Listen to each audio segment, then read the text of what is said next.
Bienvenidos y bienvenidas a un nuevo capítulo de nuestro curso de estadística y probabilidad. Espero que te encuentres muy bien cuando ya estés viendo este video.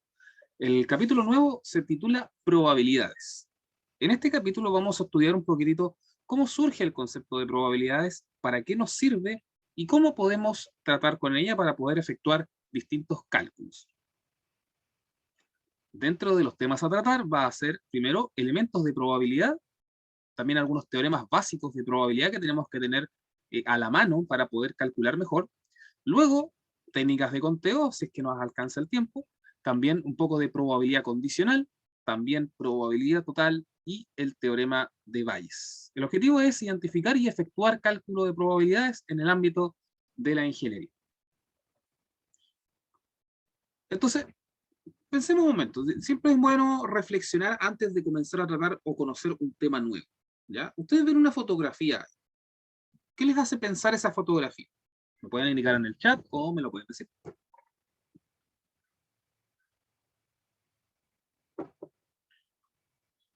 ¿Qué les dice esta imagen? Estaba malo el día. Sí, que está mal el día nublado, ¿cierto? Y emocionalmente, ¿qué les podría decir la imagen? Que es un poco negativo.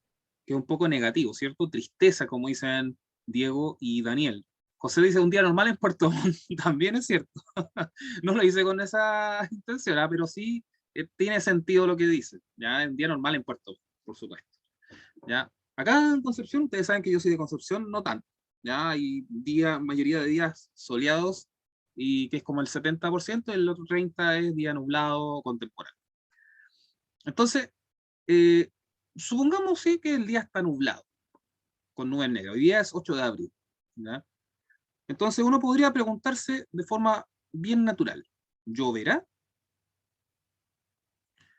¿Ya? El tema es que a lo mejor la pregunta no es la correcta, porque estamos hablando de forma estadística, ¿no? Entonces, ¿cómo preguntamos? ¿Cómo podemos preguntar lo mismo, pero de forma estadística? Porque claro, uno al observar esto dice, ah, bueno, lloverá sí o no, blanco o negro. Pero resulta que como estamos hablando de estadística y vamos a hablar de probabilidades, lo mejor es preguntar, ¿hay posibilidades de que llueva? Depende de la ciudad en la que te encuentres, por supuesto, depende de muchas cosas. Ya ustedes se dan cuenta que a veces las probabilidades no son siempre el mismo valor, ¿ya? Puede ir cambiando de acuerdo a la condición en la que tú te encuentres. Por ejemplo, el día de hoy, 8 de abril, quizá en tu ciudad estuvo lloviendo. Quizá en tu ciudad no estuvo lloviendo, o bien estuvo amenazante la lluvia. ¿Ya? Entonces, eso depende también el valor que vayamos a asignarle a esa probabilidad. Entonces, eh, podemos definir una probabilidad de forma sencilla como una medida de la incertidumbre de un hecho o suceso. Damos cierto hecho o suceso como aquella acción que ocurre, ¿cierto? Y que podemos registrar. Entonces, lo más importante es eso, medir la incertidumbre. Nosotros los seres humanos somos personas, somos seres vivos, digamos que vivimos en constante incertidumbre, no podemos predecir el futuro a ciencia cierta, o sea, no tenemos los poderes mentales todavía desarrollados para poder adquirir el conocer nuestro propio futuro. ¿Sí? En algún momento quizá de nuestra etapa biológica podamos hacerlo, pero hoy por hoy no podemos. Por lo tanto, ese es un primer mito. Otro mito es decir que nosotros podemos predecir todo. No, las probabilidades no sirven para predecir el suceso. ¿Para qué sirven? Para que tengamos una idea referencial de qué podría estar sucediendo o qué podría suceder en el futuro o ante una determinada condición. Existen varias maneras de definir una probabilidad, pero atención, todo depende de la manera en que se representa. ¿Sí? Vuelvo a insistir, cuando uno habla de probabilidades, no es llegar y decir, ah, bueno, el lanzamiento de la moneda es un medio, o es un cuarto, o es un quinto. Tiene que haber también una razón de por medio por la cual nosotros digamos, ah, existe esta chance o esta probabilidad, ¿cierto?, de obtener este resultado. Por ejemplo, la probabilidad de que Chile hubiese clasificado al Mundial de Fútbol era prácticamente un 1%, 1 de 100. O sea, tenían que repetirse la misma jornada, el mismo partido 100 veces, y en una de ellas nosotros podíamos llegar a clasificar. Así de poco. No era tanto el 8, no, era casi el 1, o sea, digamos que era demasiado complicado, estaba demasiado cuesta arriba el asunto. Y claro, y pasó así, o sea, incluso terminamos peor de lo que estábamos. Bueno, entonces, ¿cómo podemos definir una probabilidad? Generalmente lo podemos hacer de tres formas.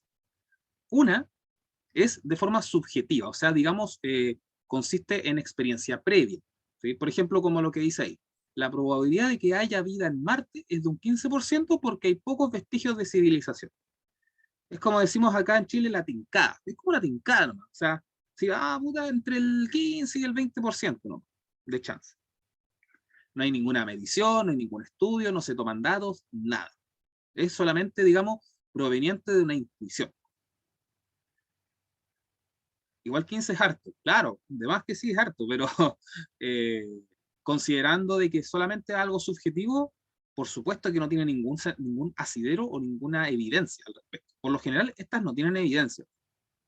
¿Ya? Es como decir, pucha, está nublado, puta, capaz que llueva en un 70%, al final no llueve, o peor, se aclara y sale el sol. ¿Ya? Entonces, claramente la subjetiva carece mucho de sustento. Luego aparece la probabilidad clásica, que es como la que uno entiende con fracciones. ¿Ya? Por ejemplo, la probabilidad de obtener la cara en una moneda es de un medio. ¿Ya? O la probabilidad de obtener el 4 en el dado es un sexto. ¿Ya? Eso al fondo es probabilidad clásica.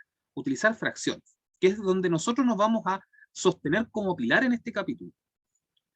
Y la otra es la llamada frecuentista, o digamos empírica.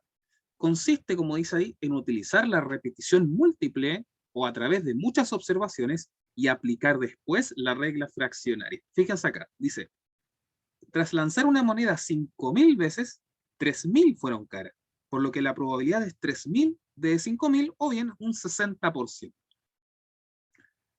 Pregunta, ¿quién es más grande, un medio o 0,6? 0,6. 0,6, ¿verdad? Un medio, si lo pasamos a decimal, sería 0,5. Por lo tanto, en este ejemplo, ¿sí? Obtuvimos una probabilidad mayor dada la repetición del experimento, o del juego en este caso, que es lanzar la moneda. Claro, alguien se tomó el tiempo de lanzar la moneda 5.000 veces, ¿verdad? Y en 3.000 fueron caras. Es decir, que según él, la repetición múltiple y, y sucesiva de algo le da más ventaja que tirarla una vez. Te asegura más un mejor resultado que tirándola una vez. ¿Ya? Esa es como la diferencia. Entonces tenemos esas tres situaciones. La probabilidad subjetiva, que genera una definición subjetiva también, por supuesto. O sea, es como creerse un cagüín. ¿Ya? En cambio, la probabilidad objetiva tiene evidencia, tanto en la clásica como en la empírica. ¿Ok? Entonces, vuelvo a englobar esto. Cuando nosotros definimos un posible valor de una probabilidad, ¿cierto? Puede ser solamente por una intuición, por una corazonada, puede ser por una regla general para ese fenómeno, o bien puede ser obtenida a partir de la repetición y repetición y repetición y requete contra repetición del mismo evento. Y así contar cuántos casos se dieron del total que se hizo. Todas ellas se presentan o se representan bajo estas tres opciones. Una es ante una fracción, por ejemplo, un medio. Otra es con un decimal, 0,5, que es la misma, el mismo número, ¿eh? Y porcentaje, 50%. ¿Ya? Estas tres formas son equivalentes para demostrar una probabilidad. Aunque en los ejercicios de cálculo uno privilegia más lo que es fracción o decimal y en las interpretaciones, porcentual. No porcentual en los cálculos o decimal en las interpretaciones. ¿Vale? Entonces, a partir de esto ya tenemos cómo definir una probabilidad, cómo se representa, de dónde viene, ¿cierto? Y ahora viene la parte más matemática del asunto. Fíjense. Eh, bueno, pero antes de eso, ¿cierto? Se me iba el detalle. Es, por ejemplo, mostrar casos en los que podemos generar datos para poder calcular probabilidades. Por ejemplo, acá dice, supongamos que lanzamos una moneda al aire. Por ejemplo, una moneda de 500, que la de 500 ya ni siquiera alcanza acá en Concepción, no alcanza ni siquiera para pagar el pasaje de la micro, vale 530. ¿Cuánto vale en tu ciudad? Me puedes escribir en el chat. Entonces, ¿qué resultados puede tener esto? Cara o sello. 700 pesos. ¿Qué recorrido cobra 700 pesos, Leandro? ¿De dónde hasta dónde? El de Alerce. Para el norte. Sí, al Porque norte de la ciudad, Es camino a entre Puerto Vara, Puerto Vara ¿cierto? y Puerto Montt. ¿Cierto? Ah, y son esos buses chiquititos que van a Puerto Vara los que cobran 700. A Chinquihue. Chuta. ¿Y el pasaje escolar cuánto vale? Ah, bueno, pero ese creo que es nacional, a 180 creo. Los de Puerto Varas cobran 800. Y en época de verano quizá cobren lucas. Lo subieron el escolar a 200 parece, ¿no? Ay, qué terrible. De Frutillar a Puerto Montt, 500 pesos. Con la T, 230. Oh, la media voladita. No, si es verdad. Es que yo no pago estudiante, pues, obvio. Yo pago adulto o ando en Uber. Entonces acá en Conce vale 530 el pasaje, pero los buses interurbanos, por ejemplo, no sé si ubican acá, Concepción a Tomé, que Tomé es un poquito más lejano, vale Luca, pero lo van a bajar a 800 por un tema de un subsidio. Y recién ahí es el caro. Pero, por ejemplo, están los buses de color azul con gris, que son los buses en general, los solicitados, que el pasaje máximo que pueden cobrar es 530 pesos. El recorrido más largo es de arriba desde San Vicente, en Talcahuano, hasta Hualqui, que es como, estamos hablando de casi 25 kilómetros. Ya, pero algún día les voy a contar cómo funcionan las micro acá. Bien. Profe, yo sé cómo funcionan esas micros, paréntesis. Son bélicas, se pasan toda la ley de tránsito. ¿Acá en Conce? Sí, sí, yo soy de Sí. allá también. Ah, buena. Buena, buena. Y claro, pues las micro acá, sobre todo hay una línea que se llama Galaxia, esos son, digamos, ultra bélicos, pues, esos se tiran raja en todas partes. Otra cosa que a lo mejor los que no sean de acá no cachan mucho, a lo mejor, es que los buses tienen nombres súper peculiares algunos. Acá hay varias empresas de buses que están, digamos, licitadas y están pintadas del mismo color. Así como el Transantiago, acá también están pintadas del mismo color, azul con gris. No eligieron colores más bonitos, en todo caso. No habían colores más bonitos. Y, a ver, son alrededor de 40 empresas, más o menos. Todas tienen recorridos distintos, a distintas comunas. Ponte tú de Hualpena a Concepción, después a Penco, o de Talcahuano hasta Chiguayante, pasando por Conce. Todas tienen que pasar por Concepción, sí, en algún momento. Otras que van desde Conce profundo, así, bien lejos, hasta San Pedro de la Paz, casi Coronel, entre otras. Aquí ustedes saben que son hartas comunas chiquititas. Pero ya quieres ir más lejos, por ejemplo, a Coronel o a Lota o a Tomé, y ahí tienes que pagar Luca y tanto el pasaje. Y son micro, igual que la otra. Bien, volvamos a lo nuestro. Entonces estábamos diciendo que un posible experimento para generar probabilidades es lanzar la moneda que tiene dos resultados posibles, cara o sello. Lo mismo puede ser con un dado. Ya ustedes ven las caras del dado, son 6 caras posibles, del 1 al 6. ¿Ya? Pero, ¿qué pasa si lanzamos 2 dados? Bueno, el conjunto de resultados posibles, si ustedes lo pueden observar acá, está dado por estos pares ordenados. Desde el 1-1, ¿cierto? Que es cuando sale la cara 1 y la otra cara 1, hasta la cara 6-6, que es donde los dos salen 6. Entonces tienen todas esas posibilidades. ¿Ya? ¿Cuántas serían estas, Valle? Porque aquí está con puntos suspensivos, pero ¿cuántos resultados son en total? ¿Cuántos creen? 36. 36, perfecto. ¿Ya? Eso se da porque tengo 6 caras de un lado y 6 caras del otro, por lo tanto 6 por 6 equivale a 36. ¿Ya? Después van a ir cachando que es más, así es rápidamente uno puede más o menos saber cuál. Ok, entonces, a partir de esto, entre otros múltiples ejemplos más, ¿cierto? Podemos definir dos cosas. Una es el experimento aleatorio, que es un suceso que reiterado en las mismas condiciones tiene diferentes resultados. Por ejemplo, lanzar un dado. Lanzar un dado siempre se lanza de a uno, ¿ya? Porque se define así generalmente. Entonces, los distintos resultados están dados en las mismas condiciones.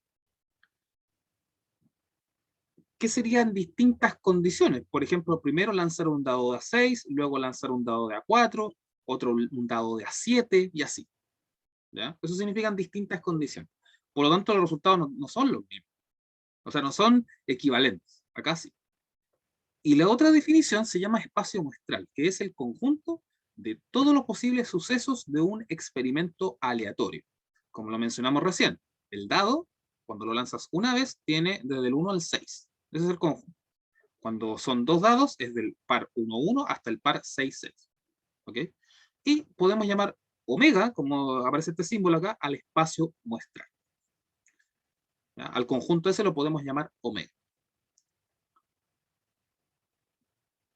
Aquí hay algunos ejemplos de distintos omega. Por ejemplo, lanzar una moneda, el conjunto omega es cara o sello. ¿Ya? Porque no hay más resultados que eso. Al lanzar un dado, el conjunto omega es 1, 2, 3, 4, 5 o 6. El lanzar dos dados, el conjunto omega es del 1-1 hasta el 6-6. Luego, por ejemplo, otro, seleccionar al azar una letra del alfabeto.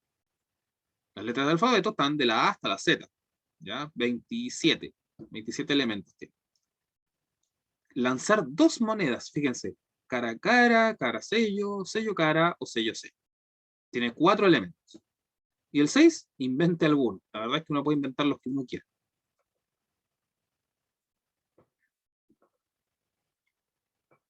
Bien, hasta el momento, ¿qué les ha parecido esto? ¿Se han entendido los conceptos? ¿Hay alguno que haya quedado un poquito atravesado? ¿O si estaban tomando nota de algo? Aunque igual lo pueden hacer cuando tú veas este video nuevamente, así que no hay problema. Bien, entonces, continuando, vamos a hablar de lo que son los eventos ahora de un espacio muestral. ¿Ya? Un evento lo podemos definir como cualquier subconjunto del espacio muestral, constituido por elementos propiamente tal del espacio. Es decir, yo tomo una parte de ellos y genero lo que se llama un evento. Fíjense, por ejemplo, se lanza el dado.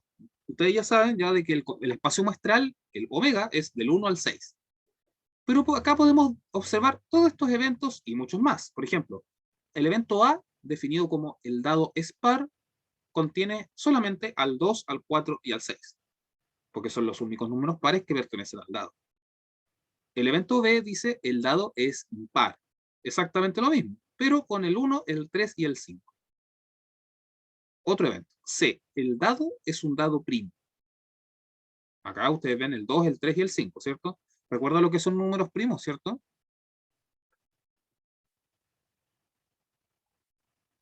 Ustedes lo ven continuamente en programación, digamos, cuando tienen que generar algoritmos, ¿verdad? Son aquellos números módulo 2 que son exactos y todo eso, ¿verdad? Bueno, recuerden que también el exacto, los números que se dividen en 1 y en sí mismo. ¿Ya? El 1 de hecho no sirve, ¿eh? El 1 no es primo.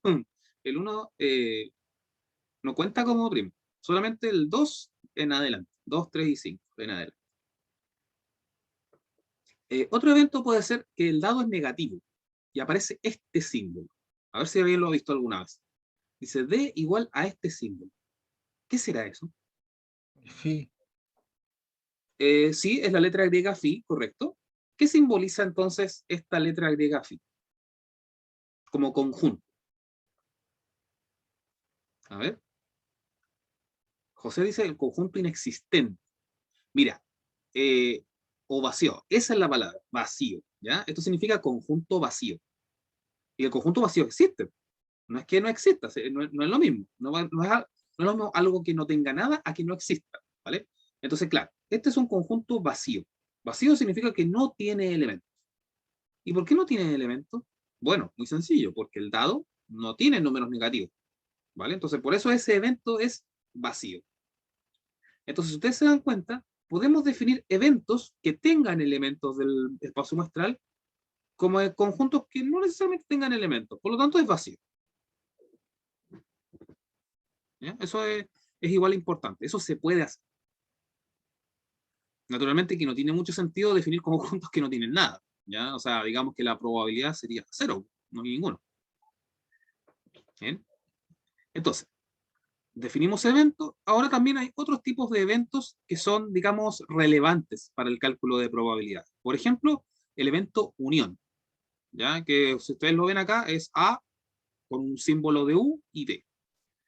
¿Ya? A es un conjunto y B es otro conjunto, ¿ya? Y se define como los elementos que están en A, también en B, o también están en ambos, simultáneamente. ¿Ya? Pensemos en el dado. A puede ser el dado par, 2, 4, 6. C, el dado primo, 2, 3, 5. Entonces, el conjunto unión entre A y C está formado por el 2, el 3, el 4, el 5 y el 6. Ya. Veamos por qué es este el conjunto. Se supone que son los elementos que están en A. Bueno, los elementos de A son el dado par, que serían el 2, el 4 y el 6. Ahí está. Luego tenemos el dado primo, que son el 2, el 3 y el 5. 2, 3 y 5. Ahí está. Ahora, pueden estar también en ambos eventos.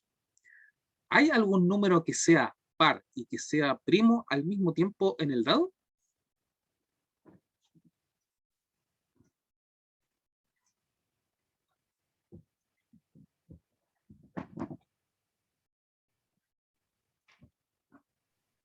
El 2. El 2, efectivamente. Ese es el único de todos los que están ahí, ¿cierto? Que efectivamente está en ambos casos. El 2 es par, por supuesto, pero también es primo. Así que en ambos casos está. Entonces, cumple con la definición. No, estas no son técnicas de conteo, esto es teoría de conjuntos. Las técnicas de conteo son las combinatorias, permutaciones y variaciones.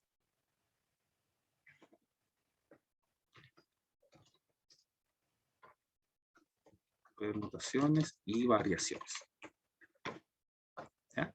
Bueno, el siguiente evento de interés se llama intersección, que es la U invertida. Es cuando los elementos están en A, pero también en B, y no por separado. O sea, tienen que estar sí o sí en ambos casos. Bueno, como dijimos antes, ¿cierto? El dado par y el dado primo, el único valor en común que tienen es el 2. Por lo tanto, la intersección entre A y C es el conjunto formado por el dado con cara número 2. ¿Ya? Entonces, claro, acá eran todos los que estaban en lista se unen, acá solamente se usan los que están en ambos. Otro par de eventos ya son los complementos y las diferencias. Por un lado, el complemento son los elementos que no pertenecen al evento A. Muy sencillo. O sea, si el A es dado par, 2, 3, 4, o sea, perdón, 2, 4, 6, entonces el complemento de A son aquellos restantes que no son pares, 1, 3 y 5. En este caso, cabe la coincidencia de que el complemento de los pares son los impares. Luego está el conjunto diferencia. Si ustedes lo ven acá, dice A menos B. Significa que yo a los elementos de A les quito aquellos que no quiero, o sea, que no están en B. ¿Ya? Es decir, por ejemplo, si el dado es par, 2, 4, 6, y C es primo, 2, 3, 5, entonces el A intersectado con el complemento de C es el conjunto 4 y 6. A ver, veamos cómo funciona esto. El dado primo son el 2, el 3 y el 5. Y C complemento serían los que no son primos, o sea, el 1, el 4 y el 6. Pero yo los estoy intersectando con los pares. 1, 4, 6, los únicos pares son el 4 y el 6. ¿Ya? Ustedes mismos pueden hacer el cálculo. ¿Ok? Pero son también eventos que son de interés para poder calcular probabilidades. Bien, entonces tenemos la definición de evento, que es cualquier subconjunto del espacio muestral, puede tener o no tener elementos. También existen estos eventos de interés, que son la unión, la intersección, el complemento y la diferencia. Ahora, adicionalmente, uno le puede añadir operaciones con conjuntos a esto y generar nuevos eventos.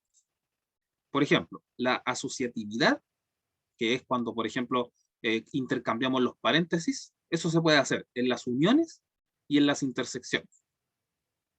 ¿Ya? O sea, A unido, la unión entre B y C, es la unión entre A y B unida con C. Lo mismo con la intersección. La propiedad 2 es la conmutatividad, que es cuando uno puede intercambiar el orden de los conjuntos y el resultado es el mismo. A unido con B es lo mismo que B unido con A, y A intersectado con B es lo mismo que B intersectado con A. Solamente cambia el orden de la posición. Es como la suma y la multiplicación. Luego tenemos la distributividad. ¿Ah? Atención aquí. Es, por un lado, un conjunto A unido a una intersección, y el otro es A intersectado con una unión. ¿Ya? Aquí estamos intercambiando las operaciones. ¿Cómo hacemos esto? En el primer caso, A unido con la intersección, lo que nosotros hacemos es tomar la intersección, dejarla al medio y unir tanto A y B como A y C. Es decir, el A se une a ambos y luego esos resultados se intersectan. Acá abajo es lo mismo. Se intersectan A, B con A y C y luego los resultados se unen.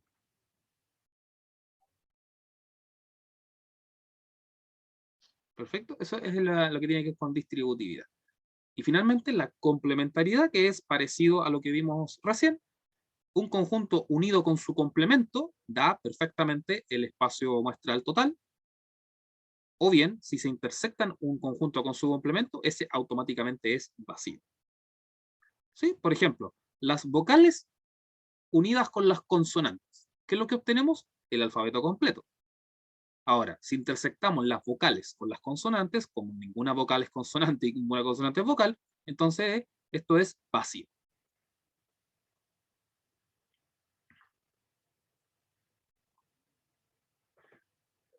Bien, quiero saber si hay dudas con las definiciones de los conjuntos. Mientras me sirve un poco de café.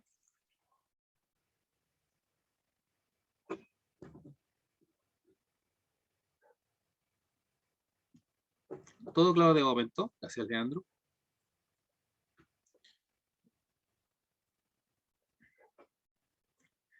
Bueno, de todas formas, ¿cierto? Tú sabes que puedes ver este video todas las veces que quieres para poder comprender mejor el concepto. O bien me puedes preguntar en el Telegram. Bien. Ya, ahora sí vamos a definir matemáticamente lo que es una probabilidad. ¿Ya? La probabilidad es una función, ¿ya? Como cualquier f de x. En este caso, la x es un conjunto E, que es el evento, ¿ya? Y la función P es P de E. Esta va desde el espacio muestral hasta el conjunto del intervalo, mejor dicho, 0, 1, donde asocias un evento A y le calculas la probabilidad de A.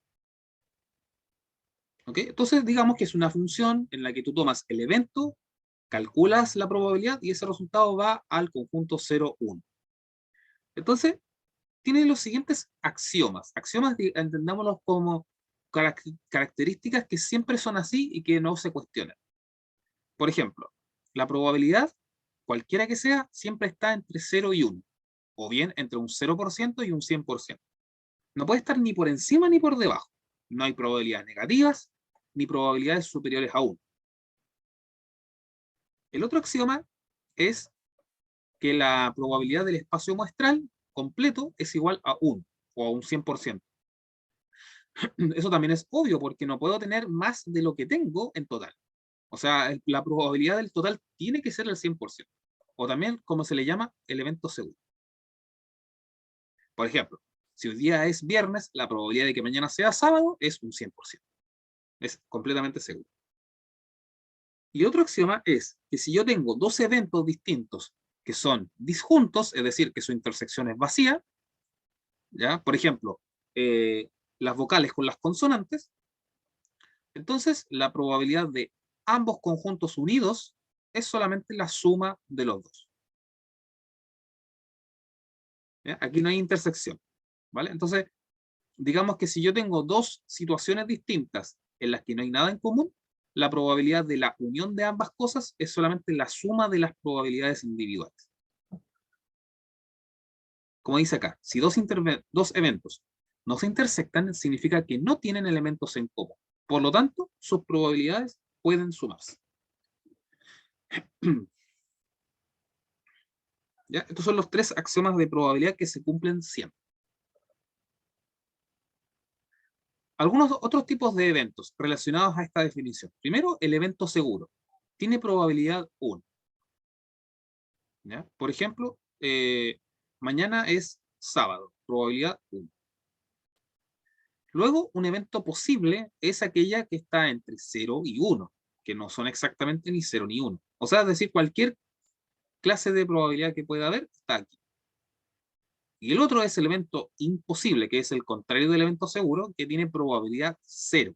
Es decir, hoy día es jueves, la probabilidad de que mañana sea lunes es 0, porque es imposible.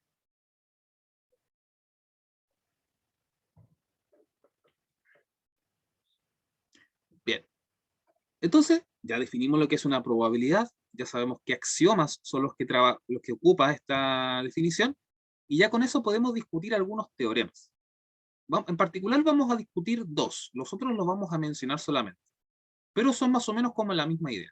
El primer teorema es que la probabilidad del complemento de un evento es 1 menos la probabilidad del evento propiamente tal. Es decir, por ejemplo, si la probabilidad del evento es de un 40%, el del complementario tiene que ser lo que falta para llegar al 100, que es 60. Si este de acá es 20, este tiene que ser 80. Si este es 2, este tiene que ser 98. Y así sucesivamente. Ahora, ¿de dónde proviene este teorema? Del axioma 3, donde dice que si yo tengo dos conjuntos que no se intersectan, entonces yo puedo sumar las probabilidades. En este caso, los conjuntos son A y su complemento. La intersección claramente es vacía, por ¿cómo se llama? La propiedad que vimos anteriormente. Esta, la complementariedad. Estamos usando esta.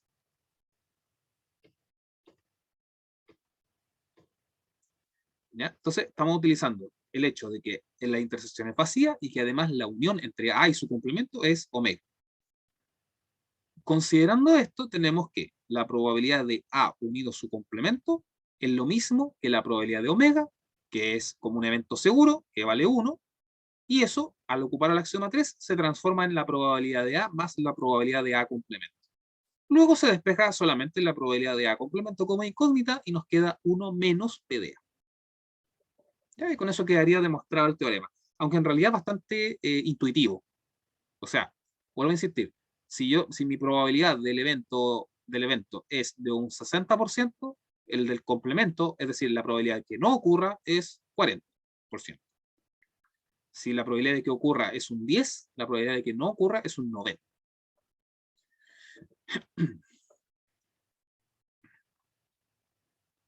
Espérate, se me repitió acá.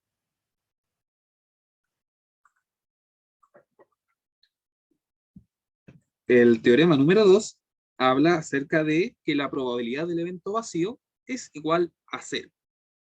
Es decir, si tengo un conjunto que no tiene elementos o un evento sin resultados posibles, entonces su probabilidad de que ocurra es 0, lo que lo hace un evento imposible.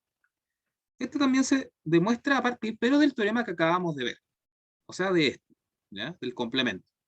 Dado que vacío equivale al complemento del espacio muestral o del universo, si ustedes lo quieren, entonces aplicamos el teorema anterior haciendo así. Probabilidad de omega complemento es igual a 1 menos la probabilidad de omega, que es lo mismo que la probabilidad de vacío, y eso es 1 menos 1 igual a 0. Pero más allá de la demostración, ¿cierto? Lo importante es que esto también es bastante intuitivo. Si tengo un evento que no tiene elementos, que tampoco tiene la probabilidad de ocurrir, entonces es 0.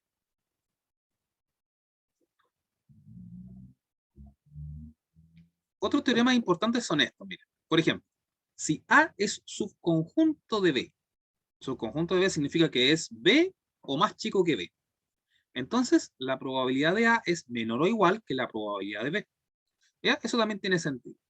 ¿Ya? Por ejemplo, el caso del de los números pares y los primos. ¿Ya? B, en este caso, que el conjunto más grande tiene a los primos, que son el 2, el 3 y el 5. ¿Y cuál es la probabilidad de que A sea par? Es la probabilidad solamente del 2. Por lo tanto, la probabilidad del 2 es no igual que la probabilidad de ser primo, porque el primo son más elementos. El teorema 4 dice que si yo quiero calcular la probabilidad de una unión, tengo que tomar la probabilidad de A más la probabilidad de B menos la probabilidad de la intersección entre A y B. Esto se da más que nada porque el hecho de tomar A y B puede que hayan elementos repetidos. Entonces, ¿cómo compenso esa doble suma? Restando la intersección. Así ya dejo todo en una sola ocasión.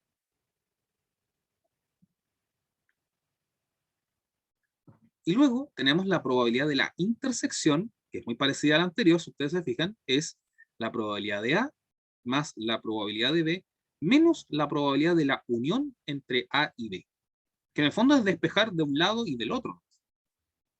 ¿Ya? En algunos problemas te dan la probabilidad de la unión, otros te dan la probabilidad de intersección, y uno tiene que ir jugando con estas expresiones. Y de hecho, el teorema 6 dice que ahora también podemos extender esto a una unión triple entre A, B y C. Entonces, primero sumamos las 3 probabilidades individuales, luego restamos las 3 probabilidades dobles, y luego sumamos la probabilidad triple, la de A inter B inter C. ¿Ya? En el fondo, digamos que son teoremas que uno puede utilizar para poder hacer distintos cálculos. ¿Ya? Nosotros tampoco nos podemos meter tanto con la demostración de cada uno, pero lo importante es que los sepamos usar. Ya vamos a tener la oportunidad de hacerlo. Ok, entonces, ya teniendo en cuenta los tipos de eventos, los tipos de conjuntos que se pueden generar, los distintos teoremas que podemos utilizar para calcular probabilidades, ahora estamos ya con todo lo necesario para poder calcular las probabilidades de forma numérica. Entonces, como dijimos al principio, la forma que vamos a utilizar de aquí en adelante es la probabilidad clásica, que no quita que también podamos utilizar la probabilidad empírica en su momento. Pero por ahora vamos a utilizar la probabilidad clásica, que también se le conoce como la regla de Laplace. ¿Okay? La regla de Laplace, o la probabilidad clásica, dice, del total de casos posibles, yo tengo que elegir los casos que son favorables, o bien el número de ocasiones que ocurre lo que yo necesito que ocurra. ¿Ya? Por ejemplo, si A es obtener una cara, entonces el número de casos en los que obtengo cara es 1, y el número de casos posibles es 2, porque la moneda tiene 2 caras, 2 posibilidades, mejor dicho, cara o C. ¿Okay? Entonces es más sencillo a la hora de poder definir un valor. Vamos a ver algunos ejemplos. Y aquí ustedes me pueden ayudar. Por ejemplo, en el experimento de lanzar un dado de 6 caras, utilizando la regla de Laplace, ¿cuál es la probabilidad de sacar el número 1? Utilizando la regla de Laplace, considerando casos favorables sobre casos posibles. ¿Cuánto sería ese valor? ¿Me lo pueden escribir o me lo pueden decir? ¿Ya? Nicolás dice un sexto. ¿Alguien más?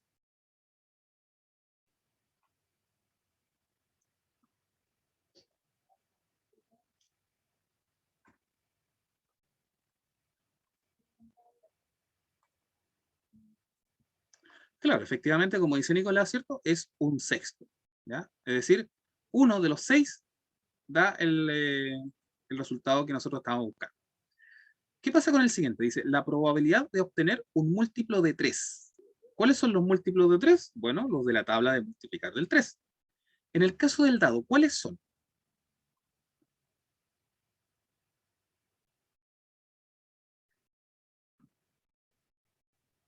¿3 y 6? Ya, ¿cuántos son esos? 2. ¿De cuántos? De 6. Como dice Daniel también. 2 de 6. ¿Bien? Ya, ¿cuál es la probabilidad de sacar un número par? Ese ya lo vimos. 3 de 6. Aunque lo encuentren facilísimo, es así de fácil, ¿eh? Luego, sacar el número 8. ¿Cuál es la probabilidad de sacar el número 8 en el dado?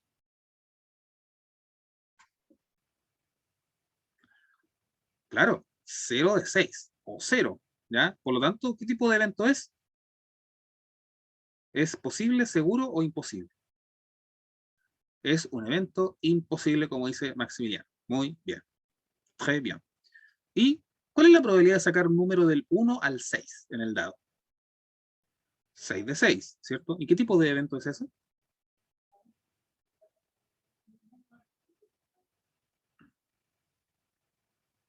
Ese es un evento seguro, ¿ya? Porque tiene probabilidad 1. O sea, yo sé que sí o sí va a ocurrir. Bien, perfecto. Vamos a otro ejemplo. Se lanzan 2 dados simultáneamente. Nosotros ya sabemos que la cantidad de casos posibles son 36, ¿ya? Pero acá hay diversas situaciones. Por ejemplo, obtener al menos un 1, obtener 2 dados iguales, obtener 2 dados impares o obtener 2 dados diferentes. Uno puede inventar el caso que uno quiera. Yo les voy a ayudar con el primero. Dice, obtener al menos un 1. Entonces, el truco para poder hacer esto es hacer como una especie de cuadrito, como este, ¿ya? Si ustedes ven, estos del 1 al 6 son las caras de un dado y del 1 al 6 son las caras del otro dado, ¿ya? Si ustedes se dan cuenta, lo que necesitamos es que al menos haya un 1. Bueno, para eso marcamos todos los casos en los que está el 1, tanto para acá como para acá.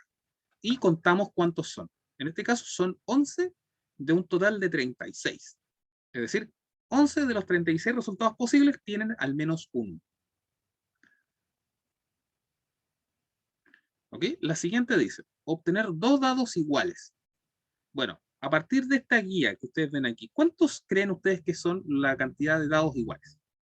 ¿O cuántas ocasiones ocurre eso?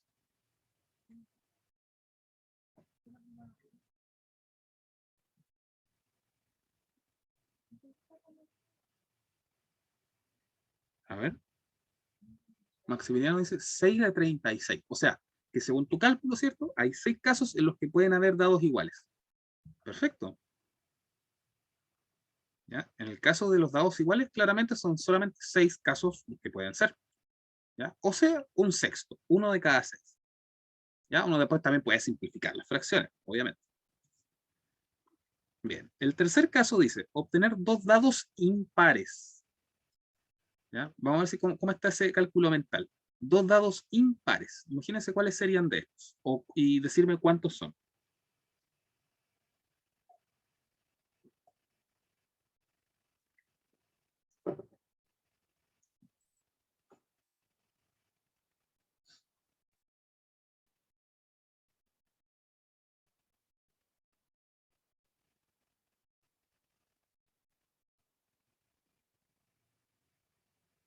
Fíjense acá, por ejemplo, el 1-1 es 2 dados impares. Otro puede ser el 3-5. Otro puede ser el 5-1. ¿Ya? Ya, perfecto. Maximiliano y Daniel dieron en el blanco. 9 de 36. Un cuarto. ¿Ya? Simplificado de un cuarto. ¿Ya? ¿Qué porcentaje es un cuarto?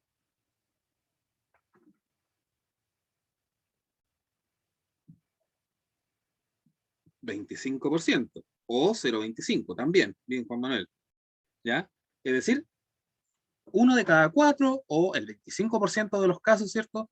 Tiene como resultado 2 dados impares. ¿Ya? Esto piénsenlo, por ejemplo, si es que sale algún premio, ya no sé. ¿Cuál es la probabilidad de que gane obteniendo 2 dados impares? Un 25%. ¿Ya? Y el último dice obtener 2 dados diferentes. Cáchense esto. Casi todos son dados diferentes, excepto los de la diagonal. ¿Ya? Acá podemos utilizar el complemento. ¿Ya? Es decir, solo 6 de las 36 posibilidades no pertenecen a lo que yo necesito. ¿Ya? Entonces aquí yo aplico probabilidad del complemento, 1 menos la probabilidad del evento, que sería 6 de 36, o sea, 30 de 36.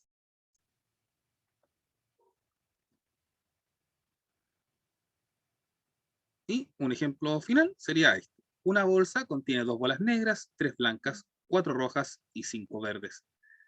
Se extrae una bola de la bolsa. Calcule la probabilidad de que la bola es de color rojo, la bola no es negra, o bien la bola es blanca o verde. En el caso de la bola de color rojo es 4 de 14, porque son 4 rojas del total. La bola no es negra, bueno, yo cuento las que no sean negras, 3 más 4, 7 más 5, 12. Pero también puedo hacerlo como complementario, utilizando 1 menos la cantidad de bolas negras, 2 de 14. O bien, la bola es blanca o verde, que serían 3 blancas y 5 verdes, pero como no se intersectan entre sí, yo puedo sumarlas directamente. Y eso da 8 de 14. Bien, con esto terminamos la primera clase de este capítulo, donde en el próximo vamos a ver lo que es la probabilidad condicional a algún otro evento que pueda estar interviniendo en el espacio muestral.